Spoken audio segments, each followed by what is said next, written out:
रौनिक पश्चिम बंगाल से हमारे साथ में जुड़े हुए हैं, बशीरहाट पर मौजूद हैं और अब खबर जो मिल रही है वो ये पश्चिम बंगाल में जहां पर वोटिंग सुबह 7 बजे से जारी है, 7वां और अंतिम ये चरण है, लेकिन यहां पर कुछ लोग गुस्से में आकर ईवीएम को उठाते हैं और फिर पानी में, तालाब में फेंक देते हैं। जाहिर सी बात है यहां पर टीएमसी और बीजेपी में जो टकराव की स्थिति लगातार बनी रही है, चाहे वो विधानसभा इलेक्शन हो चाहे लोकसभा इलेक्शन हो, इन सभी चुनावी दौर में झड़प और हिंसा की खबरें रह रहकर सामने आती हैं। लेकिन अभी जो अपडेट आप देख रहे हैं वो ईवीएम मशीन को तालाब में फेंकने से जुड़ा हुआ है। यहां गुस्साई भीड़ थी।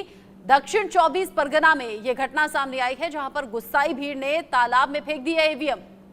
दक्षिण 24 परगना के कोलताई में बूथ संख्या 40 और 41 पर भीड़ ने ईवीएम और वीवीपैट मशीन को पानी में फेंक दिया। स्थानीय लोगों से जो जानकारी मिल रही है उसके मुताबिक वोटर्स को टीएमसी समर्थकों ने धमकी दी थी, जिसकी वजह से गुस्साई भीड़ ने ईवीएम को तालाब में फेंक दिया। एक तरफ आज लोकतंत्र का महापर्व, आखिरी चरण, वोट कास्ट किए जा रहे हैं। पोलिंग बूथों पर मतदाताओं का उत्साह देखा जा रहा है। अपने अपने वोट का इस्तेमाल करने के लिए, अपने अधिकार का इस्तेमाल करने के लिए मतदाता पोलिंग बूथों पर पहुंच रहे हैं। लेकिन यह हैरान परेशान करने वाली तस्वीर है क्योंकि ईवीएम और वीवीपैट मशीन को तालाब में फेंका गया। रैनिक हमारे साथ है। रैनिक, पूरी जानकारी दीजिए, क्या वजह रही, क्यों ईवीएम को तालाब में फेंका है लोगों ने?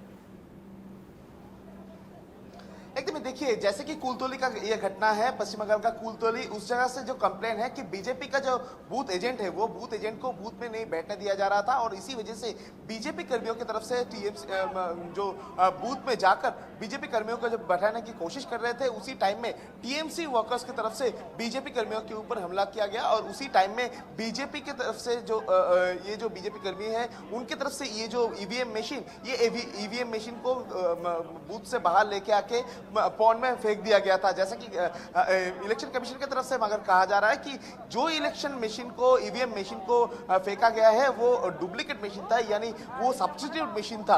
अभी उस जगह में, जिस जगह में ये घटना घटा है वो कुलतोली का जो बूथ, वो बूथ में अभी इलेक्शन चल रहा है, वो वोटिंग भी नॉर्मल तरीके से हो रहा है और इलेक्शन कमीशन की तरफ से ये भी कहा जा रहा है कि ये दो पार्टी के बीच में झमेला हुआ था और इसी वजह से। एक बात बताइए, आपने कहा कि ईवीएम मशीन को लेकर सवाल उठाए गए और फर्जी से मशीन को बताया गया, क्योंकि सुबह 7 बजे से वोटिंग चल रही है, क्या इस मशीन के जरिए कुछ लोगों ने वोट डाला था क्या? क्योंकि अगर पानी में, तालाब में मशीन डाल दी गई है तब तो वोट भी खराब हो जाएंगे। एकदम देखिए, इलेक्शन कमीशन की तरफ से साफ कर दिया गया है कि ये जो